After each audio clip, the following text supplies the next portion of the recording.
Good morning, Michael Perna. How are you? Good morning, Austin. I am fantastic. How are you? I love that.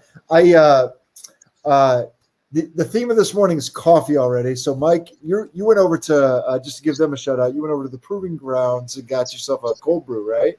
Yes, these guys are fantastic. Downtown Royal Oak, right next door to the Keller Williams office. I am pointing in the right direction.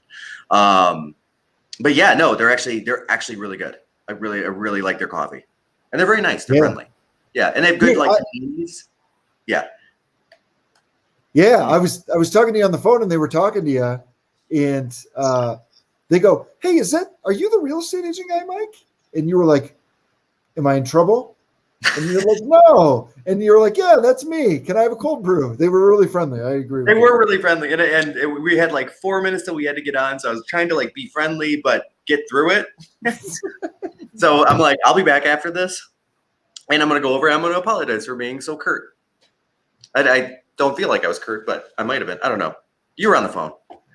Yeah. No. You were super polite. Don't worry about it. So this morning, you got your cold brew this morning. I made some Cantoro's coffee, and I made some tiramisu coffee. I've not had that. Well, my friend, it's pretty good. Yeah. Pretty good stuff, to be honest with you. So it's a coffee kind of morning. And by the way, good morning. We're 2 minutes in. Let me introduce everybody and welcome to the podcast, everybody. A couple of quick things. So my name is Austin Pothast, and I'm the director of sales of the Perna team. And I'm 2 weeks older than Mike. And I have 3 years less real estate experience. So that's why Mike Perna is our CEO. Look at that. You just trumped me by real estate experience. 17 years, myself, 20 years respectively. Mike Perna is our CEO. And here's what we do. Every single week we do a live Q&A about anything real estate related. We've been doing this since COVID started, Mike, and it's since the lockdown happened. It's been tremendously positive for our clients. And so we have lots of stuff that we can talk about. And at the same time, what I would recommend that you do is get your questions in there. So what you do is you've got all the little comment box. You can put your questions in there, and we will make sure that we handle those and cover anything real estate related, whether it's a legal question or what's going on with buyers, what's going on with sellers. Should I sell my house? Should I refinance? Anything real estate related. Look, we'll get you an answer, or we'll make it up. I'm not kidding. No, I'm kidding. We won't make it up, will we? Sure. We're not going to make it up. No. But anyway. There we go. All good. All good. I threw my own little comment in there. Non-real estate 80s movie quotes? 80s movie quotes. Where we're going. That's funny. Can I tell you an 80s movie quote that I was Yeah. Ooh, I like that. Yeah. Go ahead. I quoted Bull Durham a bunch this week. I think Bull Durham was 86. Does this sound right? That sounds right. That was Bull Durham in the 90s. Kevin Costner, Susan Sarandon. Yeah. That was actually okay. I'm gonna give this movie a little love if anybody has not seen it. I don't remember who directed it, but one thing I absolutely loved about that is like Susan Sarandon is not such a good human being in that movie. No. But she always helped like the new guy kind of win and move on to the show. So like when she's in the stands and she's cheering people on, she's always kind of pictured and kind of haloed in a light. There's like the light's always brighter right around her, and she's always wearing like a white. But then when she's in the locker rooms or doing all the things that are illegal to be doing, she's wearing like darker like reds and things like that. It's just the use of color, especially with clothing, was really interesting in that movie. Wow. Sorry, I just totally nerded out. You nerded that thing out. And I love Bull Durham. I've seen Bull Durham like 50 times. I love Bull Durham. I'm sure I put that together. I don't think I've ever put that together. Yeah, I think that, in my opinion, that was probably her best role, in my opinion. Yeah, all right. And she does good stuff. I was talking to some of the agents on the team. We're big on training focus, right, on the team and making sure that our agents really know the business and look, are living their best lives as well. And so the quote that I said, Mike, is like, baseball isn't so hard. You throw the ball, you catch the ball, you hit the ball, right? Yeah. The example I was saying is like, look, even if you're even if you got $100 million contract every year at spring training, you go back and you learn how to run the bases and throw the ball and catch the ball and hit the ball, right? It's like, that's what they do. It's in the basics work for anything. If you paid your dues check, check is in the mail. Check is in the mail. Nice. But fundamentals work for anything. You get the fundamentals down, you do well in pretty much anything in life, Mike. So anyway, I was using that movie quote this week. And there's a lot of truth to that, right? There's a lot of truth to that, and that's part of the reason why, like with us, Mike Cantrell, I literally was just thinking about that quote. What is that? What movie is that? What movie is that? Mike, throw that movie in there because I couldn't remember it. I was trying to remember the movie. Snakes. Why did it have to be snakes? I don't know. Come on, Mike Cantrell. Give me the movie. Give me the movie. Derek, if you know it, you get it in there too. And until then. Yeah. Hey, can I share with you what's on my mind this week, Mike? Real estate related? Let me finish this thought real quick. Oh, okay. Is that okay? Okay, because I was piggybacking on what you were saying. Because you are right. In the book, The One Thing, Jay Papasan talks about how you can really only be exceptional at one thing, and then everything else is just a series of good, which is part of the reason why we have a lot of people in our world that are very good at their jobs. Like everybody could probably think of somebody that's very good at their job, but if you think about that person even further, their job is their one thing, and they have hobbies, but they don't do those hobbies for a living. Mm-hmm. Like there's no possibility. There it is. Yes. I can't believe you stumped me with an Indiana Jones. But that's a good one. Oh, yeah. Yeah. Little Robert Zemeckis there. Super easy. Yeah. We screwed that one up, Mike. Sorry. But same reason why I'm not a professional golfer. You'll never see me on a PGA tour. I enjoy it. But, Austin, you and I have golfed together. It's rough. Especially like once I get to like the first hole, it just goes downhill from there. It's really bad.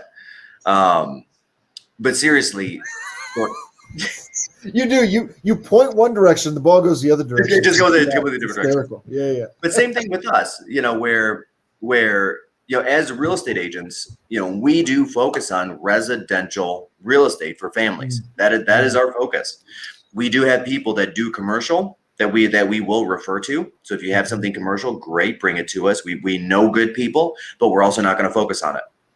Right? We are focused on getting families into homes. We are also focused on getting our sellers top dollar. It's that simple, right? Everything else belongs to somebody else in our world, which is the same reason why we were able to get over 50 offers accepted for our buyers last month, because that's our focus. Yeah. So if you're a buyer out there and you did not get an offer accepted, you got to ask yourself, is this their full-time job? Number one. Number two, do they have enough reps to get the job done? Yeah. Yeah. Anyway, continue. I get asked all the time about real estate as a side hustle. And hey, Ronnie, thank you. Thanks for the shout out. Good morning. Ronnie, you run an amazing business, Ronnie. Thank you for the shout out. One of the things that people talk about real estate as a side hustle, and it's like, I call it this. LeBron James doesn't play tennis. Yeah. Right. Like, be great at one thing. You can't, to me, side hustles don't exist. Mm-hmm. Right. So anyway, you throw the ball, you hit the ball, you catch the ball. The fundamentals work no matter what you do. That's a good quote. Okay. All right. Can I share with you now what's been on my mind? Yes. Please go. Look, real estate investors. I've been running into this a lot, and so just the market for someone that's looking to buy and flip versus the market for someone that's looking to buy and hold, right, as an investor. And actually, I had a conversation with a couple of investors over the last call it week to 10 days, 2 different investors about, hey, look, I feel like I'm paying top dollar for these properties. Doesn't make sense for me to buy something and do some real estate investing. And actually, I was actually able to show the guy some math that really suggested, hey, this really is a good time to get into the investment world. I think kind of maybe a bit of a rough time for a flipper, but even then you can make some money. The coffee is for closers. I like that. Isn't Glenn Ross a 90s movie? Close enough. It's close enough, Linda. You win. I will take it. Yeah. Fantastic. Cinematic adventure. So good. Yeah. So good. Yeah. But anyway, so Mike, talk a little bit about the environment for a real estate investor. What are you seeing out there for a real estate investor, Mike? Couple of things. You know, I'm seeing, well, number one, I'm seeing the margins get squeezed a little bit, right? So some of on the flipping side of it, as a good example, you know, back during the down market and right after the down market, you know, I was doing some flipping. I'm sure you were as well. You know, we were seeing 25 to 35, maybe even $45,000 profits per flip. Mm-hmm. Most of the investors I'm talking to right now are seeing a little bit closer to 10 to 15, sometimes 20. It's different. It's different. The margins are a lot smaller. I'm starting to see that the great flips are a little bit more expensive. So, and what I mean by that is like, as an example, for about 5 years there, the city of Detroit, it was easy to go get a property at 25 or 30,000, flip it over and sell it for 100. And that's just getting more and more difficult as time goes on. But I'm watching, like, as an example, I just watched an investor that's a friend of mine flip a home in Birmingham where he bought it for 400, put about 175,000 in, and then sold it at 800, which is amazing. Which was an amazing opportunity, and that's a unique opportunity. But then looking at the MLS, looking at let's call it a Birmingham or a Royal Oak or those kind of tight areas where there are some older homes that may have been a little derelict. Right, may have been not updated in the last 30 years. Ann Arbor's a good example of this one as well. Grosse Pointe's a good example of this one as well. It's costing more to get into the property, you know, 150 to 300,000. They're putting more into the property to bring it up to that area's kind of standard, but they're getting more back out. Right, I'm finding it very difficult right now to find a great flip. Let's say in Ferndale at 80 or 90,000 and then flipping it back out at 150, because anything at 80, 90,000, everybody and their brother that's a first time buyer, frankly, is bidding on as well. And there's a ton of those in the market right now. Essentially what happened was millennials decided to stop spending their money on avocado toast and go buy a house. So with that entire price range, I'm sorry, that's bad. That is so bad. I'm a millennial. I have no avocado today. We're like barely millennials. Like super barely millennials. Yeah. But whatever, we're millennials. I can be Gen X too, right? Yeah. You know, I am, you know, the Pepsi next. You definitely got some Gen X to you. I do. I believe so. Like original Nintendo. You know, I'm Mike used to have long hair in high school. Yep. Yeah. Yep. But I think we're a little young for the peg jeans because that was an 80s thing.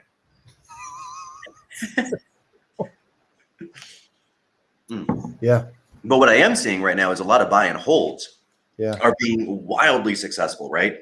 You know, so what's the rule of thumb? We're looking for 10 to 15% back on our money. Is that about right? 10 to 15% on a rental.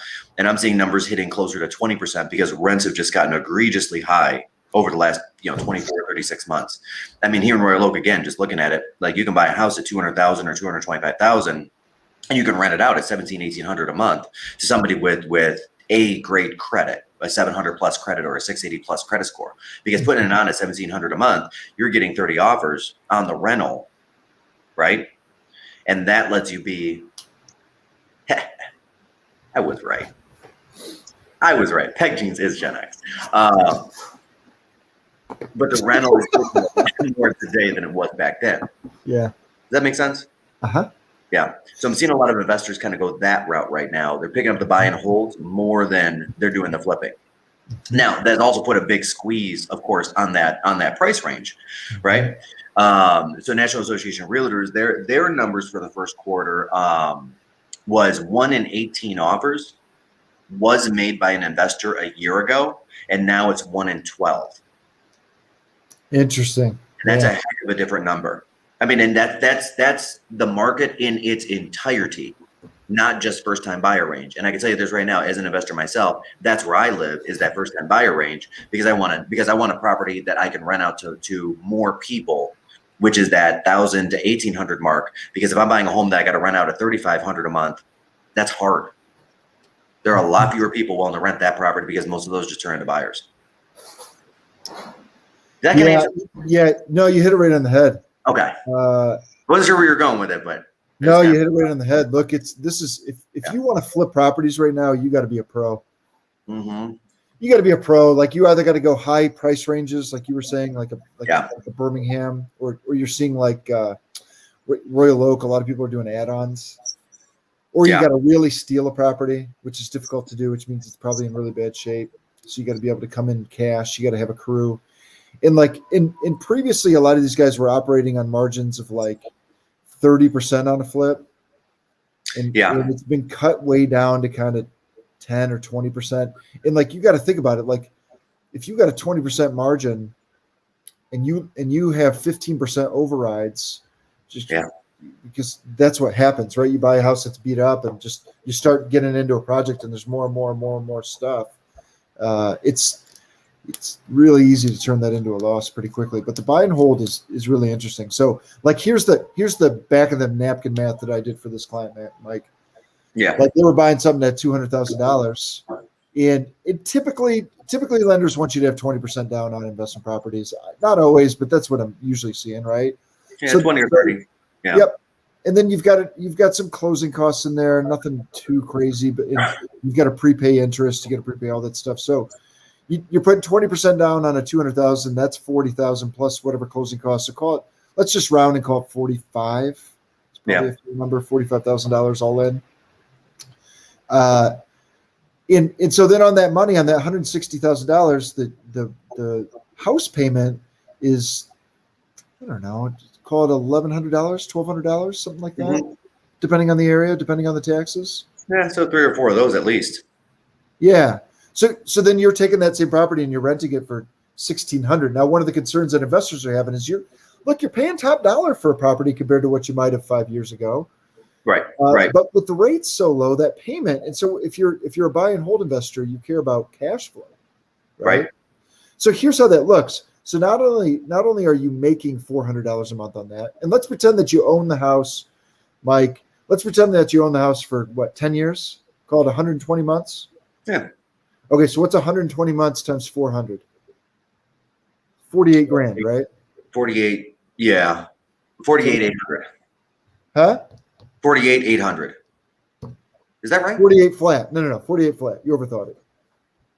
So 48,000 in cash flow. Right. Okay. And by the way, that's assuming that rents never go up. Right. So let's pretend that rents stay the same for the next 10 years, which the likelihood of that is very low. You've just made 48,000 in cash flow, but wait, there's more. So you've also got some kind of appreciation on that, right? And even at a 2% appreciation, Mike, which is very modest. Agreed? Yeah, that not possible, but not possible to be that low over a long period of time. Yeah, so incredibly modest, right? If I do 2% over 120 months, which is 10 years, that same $200,000 property is now worth $245. Yeah. Right. So, and then on top of that, the person that's renting your house is also paying down the mortgage. Mm-hmm. So I can look up the exact math on it, but my guess is that 160 that you borrowed, because remember you had to put $40,000 down plus your 5,000. That 160 that you borrowed 10 years later is now going to be, whatever that number is, right? Call it, what do you think? 130? I'm trying to find an amortization calculator rapidly. There we go. Okay, hang on.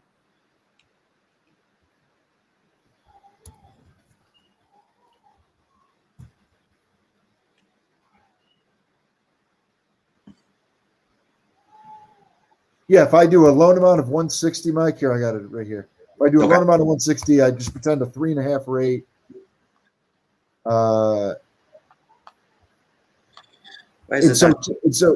So this is April of 2021. So if I go to April of 2031, you would owe on that property. Oh, I did for 100,000. This calculator is not working well. That's all right. There we go. Show amortization. Start date. You'd owe 120, 121,850. So call it 122. Yeah. So you pay off about 40,000. Yeah. So watch this. So if you're a buy and hold investor right now, even you might be thinking, I'm going to wait until home prices go down, which we've got no real reason to believe that they will. And you're a buy and hold investor. Now you're buying a property. You got to have 20% down. You got to have your closing costs. But now you're buying a property that you've made $48,000 in rent. Mm-hmm. And that's assuming rent never goes up. The home price has increased by 45,000. Mm-hmm. This is a 10-year period, right? And then you've paid down the mortgage by how much, Mike? 40? Mm-hmm. 40. You've now made $133,000 over the course of 10 years. Let's do the math a little different. Yeah. I want to go a different way with this. Sure. What does it look like if you went 18 years worth of those positive cash flow payments? So 18 years on 400. So that's another 32,000, right? Yeah. So if you do 18 times 400, so that's 18 years is in months. That's 216 months times 400. You're at 86.4. Okay. So 86.4. And then that property at 245 in 10 years is about 275, 280. Well, here I could just do the exact math. Even at a 2% appreciation, right? 2%. Like yeah, we're just playing around with 2% appreciation, just to throw conservative numbers, right? Yep. So after 18 years, that property is 287. 280, yeah. So 287. So let's call it 85,000. So now we're at 170,000, right? 85,000 for the rent, 85,000 for the appreciation. Yep, 170, and then whatever has been paid down. Which going to 2039, I'm sorry, that leaves me a mortgage balance of 87,000. Let's call it 90. So that's 70,000 paid off. 70,000. Yeah. So those three numbers added together is about 230,000. Is that right? 230 over 18 years, correct. 230 over 18 years. Yeah. Got it. Now let's take that same 40,000 and do a simple compound interest calculator. Okay. At 6.5. 40,000, what kind of rate? 6.5%. 6.5. And what you're saying is if you invested in the market $40,000 over the next 18 years or 216 months, 128. 128. Okay, so check this out, guys. 18 years is about how long it takes a human to go from born to college. Is that fair? Unless you take like a year off and like, a couple of years off, year off and do your hostel or whatever. Yeah, unless you got like a young Einstein and they skip a year. There's that too. Oh, but yeah, in which there's case, that I don't worry too. about college, right? Because they're getting in for free. I mean, not my family, not my kids, but somebody else's genes, obviously. So if you took 40,000 and put it into the Michigan Education Trust, the Met, Met's been averaging around 6.5% forever, right? Yep. I mean, that's just a 30-year number for those guys. You can make a case in an argument that in these last couple of years it's been closer to 8 or 9%. But the reality is, if you go back a full 30 years and just look at that one thing, it's been 6.5%. Right? Even at 8%, we're still not going to get anywhere near 230,000. We're 100,000 off. So the other option is if you've got 40 grand for your kid's college fund, you could buy one house, rent it out. You can even go under market just a little bit, like the way that I do. Like I'll go 50 or $100 a month under market just to get 30 people bidding on it, to bid it back up, and then I get to choose my renter, right? Mm-hmm. Because I want to choose somebody with a better credit score. I want to choose somebody that's going for a 2 or a 3-year lease agreement instead of a 1-year lease agreement up front. Those are the things that I'm looking for. And we're more than happy to talk to you about how to get that done and preserve your payments. But think about this. So 18 years from now, you'll have, if you just throw everything right into the savings, you'll have this little bucket of $230,000 for your kid's college fund. 18 years from now, is that going to get it all the way there in a 4-year degree? I don't know. Probably not. But I'll tell you what, 230,000 is a heck of a lot more than 122,000. Yeah, and look, you're going to probably have to put some maintenance into the home over the course of the 18 years. But sure, like, even if we pretend, well, let's do a roof, a furnace, windows, and AC, right? 30,000. Probably a little more, but yeah, I get 40. Your point. Round it up to 40. Yeah. And frankly, what I would do with it is, and this is just me personally, I would take the profit over those 18 years and each month dump it back against the principal so that home is 100% paid off the day the kiddo goes to college. And then that way I can still maintain some rents at a zero payment. Now I'm only paying taxes, insurance, and a little bit of maintenance. And then probably get through those first couple of courses before I have to sell the property anyway. Yep. Right? Because if that property is paid off those last 2 years, and let's call it $1,700 a month in rent, so that's $20,400, probably paying about $5,000 in taxes, probably paying $1,000 in insurance. Yep. Let's call it another $1,000 in just regular maintenance. So we're about $13,500 that last year. Yep. That's just no payment. So that's just cash. So then your kid starts college with $13,500, plus you get to sell the house for $280,000. Yep. And after cost, you're taking $240,000, $230,000 if you do it that way.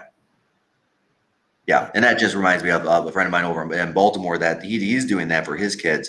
So he's buying a duplex for each kid and just running those payments way down. Run it down. Yep. Yeah. And then the day that those guys go to college is the day that thing's paid off. Yep. And the way that he's doing it with the duplex is he's looking to potentially cash flow that entire first year, like whatever the cash flow is for that first year plus the savings, get through the first year of college before he has to sell the property. And by then, the way that he's doing it, those properties will be worth closer to $400 to $450.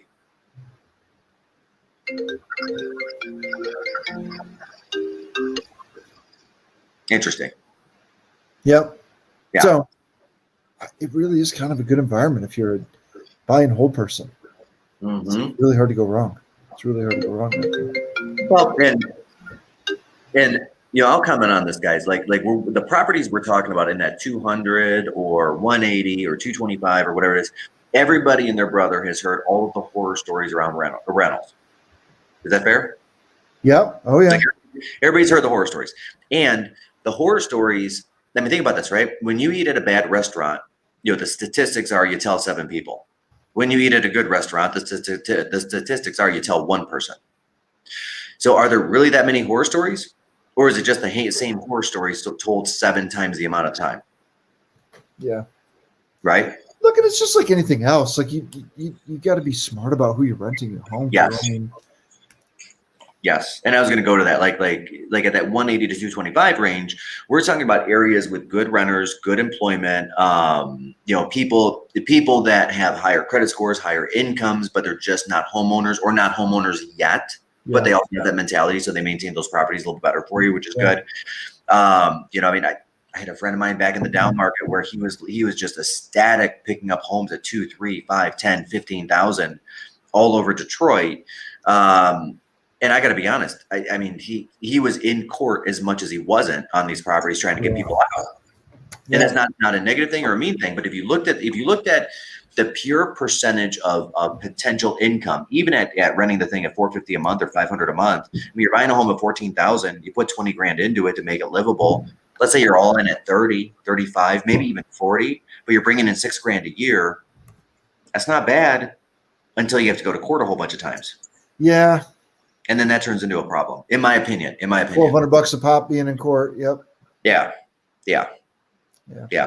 Versus, let's say you pick up a property, I'm not going to comment on school districts because there's a different district that's right for people depending on their situation. But like I have one rental in Novi right now that rents way higher than it probably should because there are people that are transferees with like Molly and Bosch and things like that. They come in on an 18-month or a 24-month contract and they want to stay both close to work, and that's within 3 miles of either of those 2 offices, which is good. But they also want the Novi schools. Yeah. So they're willing to give me $400 or $500 more per month than it would be in other districts. Yep. Hey, by the way, good morning, everybody. If you're just hopping on, welcome to the Real Estate Q&A. We do this every single Saturday at 10 a.m. We've been doing this for a year now, and we answer any questions that you have. And so, again, my name is Austin Pothast. I'm the Director of Sales on the team, and Mike Perna is our CEO. And so what we've been talking about right now is just what the environment looks like for an investor. And we talked about it a little tougher for a flip person, but the buy and hold people are doing very well. and it's a great investment. As a matter of fact, we even showed kind of dollar for dollar if you owned a property for 18 years, even with a 2% appreciation, which is very modest, you actually make $100,000 more than if you took that same 40 grand and threw it in the market at a modest return rate. But anyway, we answer any questions that you have around real estate related stuff. And I say all that to say, it looks like we got something on there from Suzette. The pandemic took many good paying jobs, and the eviction moratorium locks the landlord to no income. Agreed. Comment on that, Mike? Yeah. And sure. I mean, there's definitely been an economic shakeup. There's no denying that. And at the same time, we're about out of the woods, right? Yeah. So unemployment is down at 6% again. Anything below 8% is considered a healthy economy.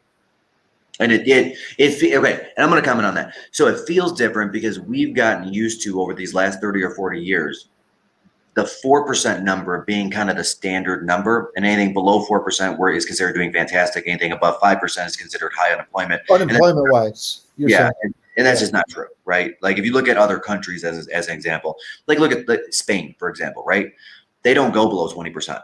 Italy does not go below 15%. England does not go below 15%. Like we are blessed in this country where we're under the presumption that a 4% unemployment is our base number, and it's not. The definition of a good economy that's moving forward and getting better, not worse, is 8% or lower, right? Yeah.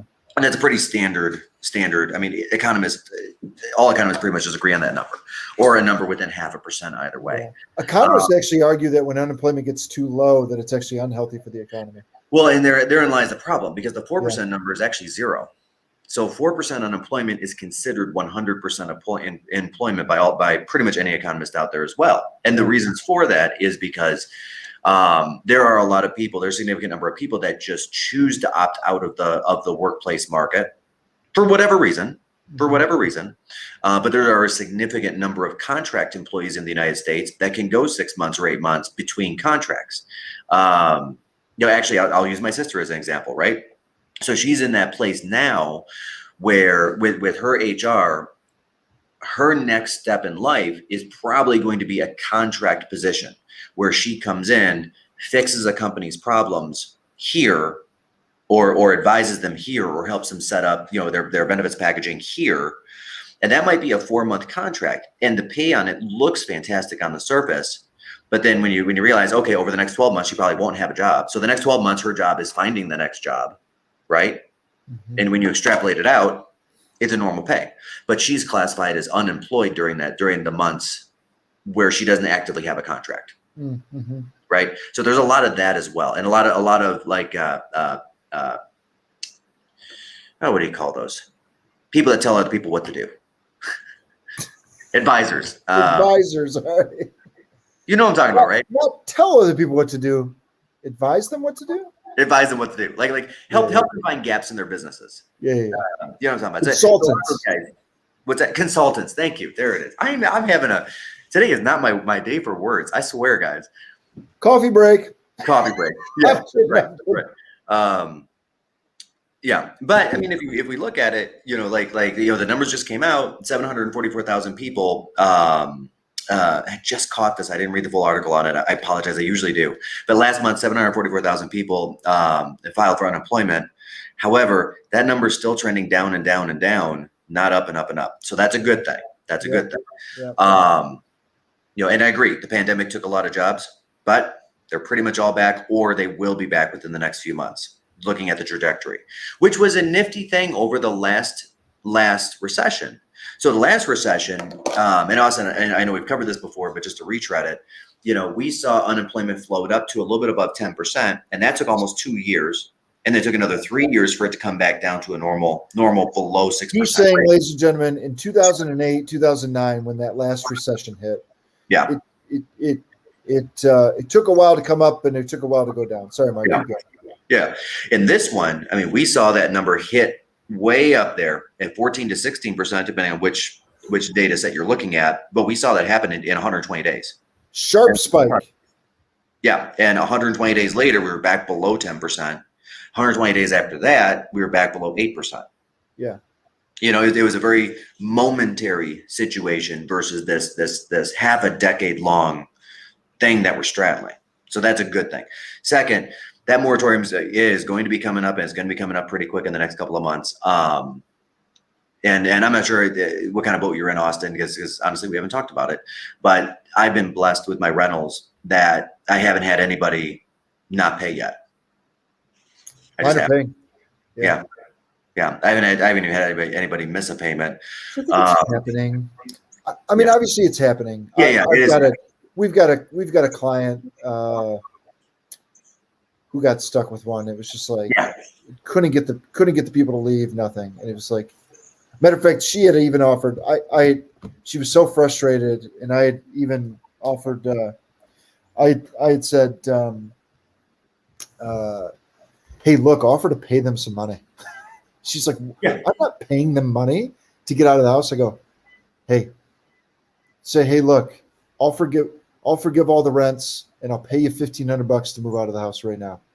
Because they just weren't paying, and she was like, "What?" And I was like, so by the way, that kind of stuff is happening, Mike. Yeah. Well, I tried to do that myself. Yeah. So I tried to do that. What's interesting is, go ahead. Yeah. So I've got a little condo in Southfield, and it's not the lady's not paying or anything. She's paying fine. I just got to be honest. I saw what the pricing spiked to, and I want to sell it. I want to take that money and go do something different with it. Yeah. No reason then I just wanted to do something different with the money. So I went to her and I said, "Hey, you know what? We're 2 years into a 3-year lease. I'll tell you what, I'll give you $3,000 and your deposit back if you just get out, because there's another opportunity I can do with those dollars." And she literally just said, "No, I would rather just keep paying you." I'm like, "Okay, then you can just keep paying me. I mean, what am I going to do?" Yeah. Oh, here's a good one. That's a happy comment. That's great. That's awesome. You're proving our point, right? Like my point is people are back to work. Yeah. And good for you. There's a lot of people not working. So our intention is not to be used to that. Right. Yeah. And by and large, people are back to work. And if you start diving into the unemployment rates, by the way, Suzette, around bachelor's and master's degree holders, college educated, it's like everybody's back to work. Right. And wages are increasing because people can't find people to work. I mean, all of it. Right. Yeah. So people are back to work. So you're making the argument, hey, look, I get the moratoriums there. People are back to work. I'd even make the argument, Mike, I agree with you, by the way. People are back to work. I'd even give it to you. I'd say, okay, great. Let's pretend that you run a risk once every 20 years that you want to get rent payments for a year. On that same $1,500 a month property, Mike, you lose $18,000 and people not paying you, right? Yeah. Now you don't completely lose it. You don't completely use it. But anyway, my point is that even if we take that 230 or 240 number that we came up with profit and we back out that 18,000, you're still profiting 220, right? So you're still profitable, even with taking in some risk like that. And by the way, most buy and hold people kind of build in 25% vacancy to their math anyway. I think that's aggressive, but you might as well be conservative about it. Anyway, it's a very good environment. If you really seriously, if you're thinking about buying something and renting it, here's the other thing: you're locking in at that interest rate. Forever. Forever. Yeah, you're locking in forever. Agreed. And guys, I mean, and I just cannot say enough times, like, and again, I'm going to circle back. I'm going to beat the horse. Or beat the drum on this one. You know, college is getting more expensive, not less expensive. Yeah. Not saying that that's where people need to go, but the alternative, let's call it, is maybe trade school. Trade school. Is that getting more expensive or less expensive? More expensive. Right. And then the tuitions at some of these trade schools are just as much as college, Mike. That's it. I mean, if you're going to be an electrician, you've got to do, your schooling. You got to do your first set of testing. Then you got to do your apprenticeship, and get your journeyman's, right? Okay. And then if you want to go off on your own, you got to be a master electrician. I mean, that's not an easy thing, guys. Like my dad did it, and he spent the first 20 years as an electrician, as a journeyman, because he didn't want to be bothered to go get his master's. He had a great job at General Motors. Yep. A lot of those great jobs are not there like they were before, but there's the demand. Yeah. So, like, I mean, even him, right? People are booking him now 2 months out for electrical work because there are a lack of electricians in the market today. Yep. There just are, right? So to become an electrician is not an easy or a cheap thing to do, Yeah. or a plumber, Same or thing with plumbers, or any great trade. Any great trade. I got a friend that studied to become an airplane mechanic over at MIAT over there in Canton, Michigan. Oh, that had to be expensive. Yeah. It's crazy expensive. It's more expensive than it's damn near more expensive than a 4-year degree. Yeah. And you still got to live. You still got to pay rent somewhere. You still got to eat somewhere. You still got to, all of those things. I mean, okay, yeah, you could do ramen, but you still got to go buy the ramen. You got to put gas in the tank to get to the store to buy the ramen. You got to have a gas tank to put the gas into. All of those things still happen. Got to have a microwave to cook the ramen in. That's right. Got to have a bowl to put the ramen in. Guy. And even then, you got to have a stovetop. That's true. You making fun of me? Yes. I'm just saying that life's more expensive than it looks. We get it. They have expenses, and they have to buy the ramen noodles. I'm just saying. Yeah. Yeah. I'm very big on this point of saving for the kids, saving for the future. Yeah, for sure. And this is an easy way to do it. Where once you got the 40 grand, let's say down payment, and you've got that locked in, after that, you don't need to necessarily put more into a monthly. You can, and I would advise, yes, of course, do that, because save more, don't save less, because you can always get that money back later. But like if you're looking at putting 500 a month away, or whatever that looks like, I don't even know what the numbers are, to get to a certain level 18 years from now into let's call it a MET, a Michigan Education Trust. So the choices are, you can take $6,000 a year, in this case, off your income to put it into your kids fund. If you've got 3 kids, that's $18,000 a year. Or you can take the $40,000, go buy a house, and let that do the heavy lifting for you. Yeah, buy a couple properties. Yep. Let somebody else do the heavy lifting around your kids' college fund. Yeah. Or trade school fund, or whatever that looks like. Or if they don't do any of that, there's the down payment for their first house, or a ridiculously nice wedding, or whatever. How nice of a wedding are we talking about? Oh my God, I didn't even think. I just had Mike, I just had a daughter a month ago. I didn't even think about wedding. Nicole, we got to start saving for her wedding. That's true. She's 1 month old. Well, how much is the wedding going to be 30 years from now? Yeah. You heard me 30 years from now. 30 years from now. You heard me. Yep. 100 grand? Oh, man. Anyway. 35 years. Yeah. 35 years from now. Yeah. I'm paying for the wedding at 35. We'll be living longer. Yeah. Yeah. Yeah, I got married at 35. Yeah. Makes sense. Yeah. No doubt. By the way, you guys, put your real estate related questions in the chat. We'll answer them. And good morning. If this is your first time on here, every single Saturday, 10 o'clock, we talk real estate stuff.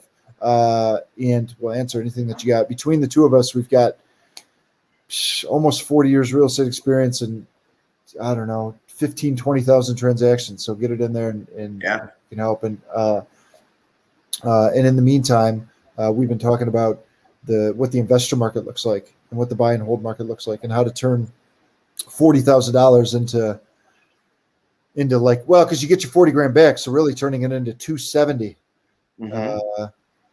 18 years from now, just through investing in a $200,000 property and renting it out. So anyway, that's what we've been talking about. But we answer any kind of real estate related questions. So throw them in the box. Throw them in the chat box. Here's a good one. Yeah. I bought rental homes. My kids are born. They go to community college now, and the cost is cheaper than daycare. That's true. Daycare is expensive. I mean, not that I know. I'm just a big kid that needs daycare. My 18-year-old gained a pandemic scholarship so I can stay and hold on my properties. That's cool. That's good. Okay, so life in that case worked out, right? So now, like, Suzette's got a couple of properties that she had planned on using towards the education, and because of scholarships and because of community college and things like that, now she can enjoy the income and the equity in those properties. And in this case, because life threw a curveball called the pandemic that nobody saw coming, right? I mean, other than the movie Outbreak, like nobody saw coming. Cuba Gooding Jr. saw it, but nobody else. And she can now use that income to kind of offset some of that unemployment when needed. And I don't know that you did that or not, but you had the availability to do that. And a lot of people don't. Yep. Yeah. Good foresight. Really good foresight. Yeah. By the way, did you read the Morning Brew this morning? I didn't. You didn't. It's very interesting. So they talked about uh, the state of New York is bumping up taxes Yeah. for God. folks that earn, and so something like the top 10% of earners in New York State paid for 44% of all the tax revenue in the state. And so what Morning Brew was talking about, Mike, was there's now been uh, there's been kind of a push. A lot of these guys are moving to Florida, so much so that a lot of the big investment firms are setting up offices in Florida. Like BlackRock is Yeah. up their investment offices in Florida, Miami, that kind of stuff. And so you're seeing kind of people flee down from New York into Florida, which is very interesting. Yeah, and I see it. I'm It's looking at got the some real estate implications, not only in the state of New York. It's got some political implications and things like that as well. But very interesting how quickly things turns on the head, and it got me thinking, Mike. We're kind of seeing the opposite happen here. So, like in New York, they're bumping up taxes.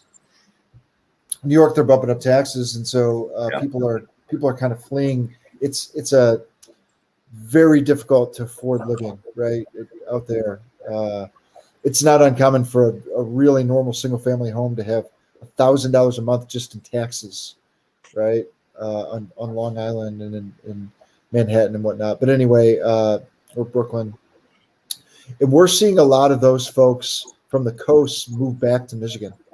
Yeah. And there's been a so that's another thing that's been fueling our local housing economy is we really are experiencing it. Matter of fact, I helped a client. We closed a few months ago. I helped a client that they were living in Colorado. They moved back here to Ann Arbor. We're seeing just a lot of folks kind of come back to Michigan. Our cost of housing and our cost of living is, relatively speaking, incredibly inexpensive. And I've made this argument with you before, and I'll make it again, for an international city, right? Like a purely international city, and like you can only name a handful across the country. You got New York and Atlanta and Miami and Detroit and LA and Chicago, right? Like Dallas, international cities. You know what I mean? Houston. We're as inexpensive as it gets here in Metro Detroit. And so you're seeing a lot of people leave a lot of those areas and come here. Well, and it's interesting. So Michigan, such a weird state over the last 40 years. Because we also have a small business tax that a lot of states don't. Yeah. Our income tax is higher, but not egregious. Our property tax is a little bit higher than some states, but again, not egregious. We kind of have middle of the road taxes everywhere. And we do have taxes everywhere, right? And we have a sales tax, at the 6%, but not 8% like some states. Our property taxes versus, let's say, Texas, way higher, right? Right. But one thing that we've maintained, and not a lot of states can say this, is our school systems on a national level are fantastic.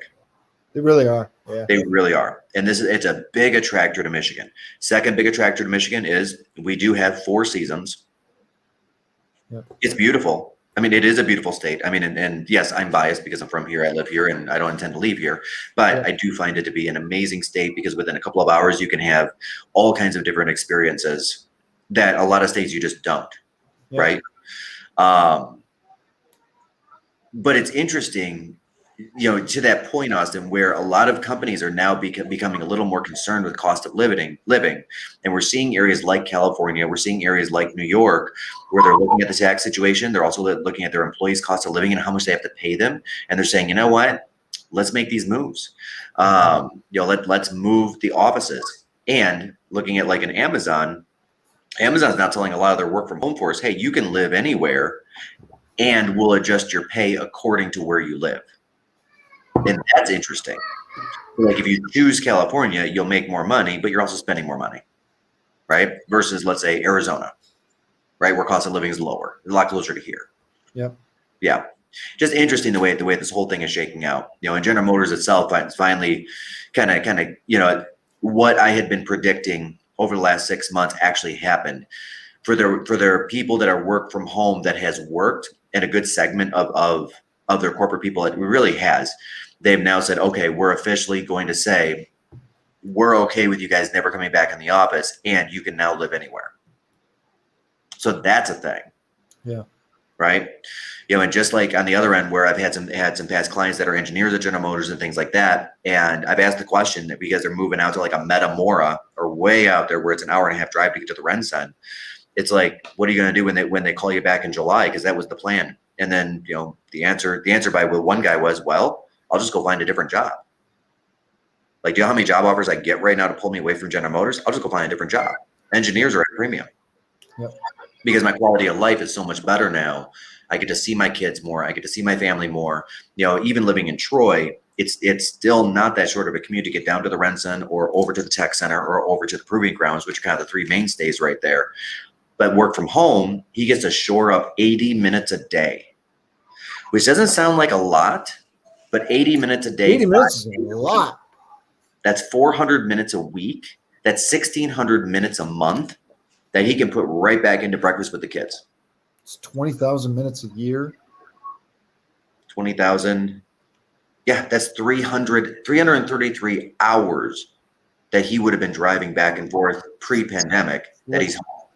2 months worth of working. Yeah. Yeah, he's getting. Yeah, and General Motors, these guys are as or more efficient from home. Like the work is actually getting done. Yeah. The work is getting done just as well as it would have if they went in. Yeah. Yeah. I think you're going to see a lot more working snowbirds. Yeah. Right. Like people who live here and then go to Arizona for the winter or whatever it is. It's funny. My friend Justin, he actually asked me this yesterday. If I handed you $1 million, you could live and work anywhere. Where would you go? And I had a hard time not answering here. Yeah. You know what I mean? Yeah, I agree with you. We talked about, the winters are tough. So, okay. So at some point in our lives, maybe we get something down south, but then we were like, okay, where do we go down south? Yeah. It's very interesting. I'm with you. I don't know where else I would go on a permanent basis. I mean, I like Texas. I do. I like New Orleans. I like New Orleans. I like the food in New Orleans. I like visiting those places, but I also like coming home. Yep, I agree. And again, that's just a personal thing. I maybe it's just because this is what I'm used to, but I like what I like, and I like Michigan. I like Southeast Michigan. Yeah. Yeah. Yep, I agree. It's interesting. Good morning, everybody. Throw your real estate related questions. Really we got time for one more question. Yeah. I've got a hard out at 11. I'm sure you might stick around and talk for a while. But yeah, throw your any real estate related questions. It's your first time joining us. Welcome. This is the real estate Q&A. We do it every single week at 10 a.m. And look, we answer your real estate questions. So throw it in there. Throw it up. And just there like that, asking you, Steve's off to Hawaii. I love it. If you give Steve $1 million, he's in Hawaii. Yeah. So there's that. I know the problem is you're 6-hour time zone away from everybody. Yeah, that's true. I didn't think about that. Yeah. Or like to go see any friends and family members, it's like it's an entire day to get to. Yeah, it's like 12 hours. It's seriously like 9 or 10 hours in flights. Yeah, faster to fly to Ireland. It really is. It really is, and it's. Yeah. Yeah. Yeah. Jeez, that's getting rid of her car. You're braver than me. I still like to go places. Yeah, and you know what? I'm wondering how much that's going to be a thing when we get the self-drivers out on the road. Yeah. Did you see Josephine's question, by the way? No. Oh, there it is. I'm sorry. Okay, right under Suzette's. You're right. There we go. Do you need to be pre-qualified or is it pre-approved to see most houses these days? Do you need to be pre-approved as opposed to pre-qualified to be taken seriously by sellers? Yeah. You do not have to go through any sort of approval process to go see a home. However, if there's a home you like, you're not getting it without a pre-approval. Not pre-qualified, pre-approved, and they're different. And I'll go over each one briefly. So pre-qualified is where, like, I could call a lender right now and say, hey, last time I checked, my credit score is roughly this. My income is about this, but I didn't provide you tax returns, and I've got this much money in the bank, but I'm not going to show you a statement, right? I'm just going to tell you over the phone what's going on with my situation. And then the guy or gal would say, yep, I can qualify you for a loan based on what you told me. But nothing has been checked or underwritten by an underwriter, right? And that's pre-qualification. Pre-approval is the stronger of the two, where the mortgage person they will pull your credit. You do turn in your tax returns. You do turn in your bank statements or a statement from a bank showing the down payment is there and ready. Whatever that looks like, right? And then they usually ask for some other things to help qualify somebody. Yeah. And they take those documents and they do send it into underwriting before you even find a home, so that the last couple of things left are your verification of employment before the closing, your appraisal, the purchase agreement, the insurance, and the title being clean and clear, right? Yeah. I'm going to tell you this right now. In this market, I don't know that there's a seller that will look at somebody or consider an offer from somebody that isn't pre-approved. Yeah. And that's just simply, it's been that way for probably 15, 20 years. Yeah. And it's even stronger now because of the multiple offer situation. This is a great question. As far as pre-approval goes, so as an example, I got pre-approved recently because there was a house that I was looking at that I didn't buy because I don't ever buy a house. I just look at them and think about it. The real estate agent's first, by the way. Yeah. Oh my God, it's going to happen someday, Austin. I swear to God, it's going to happen. So I went ahead and had Brent run my credit to get me that pre-approval because he just needed to update the score because it was 120 days old. Mm-hmm. It impacted my credit 4 points. And then the next month I had the 4 points back.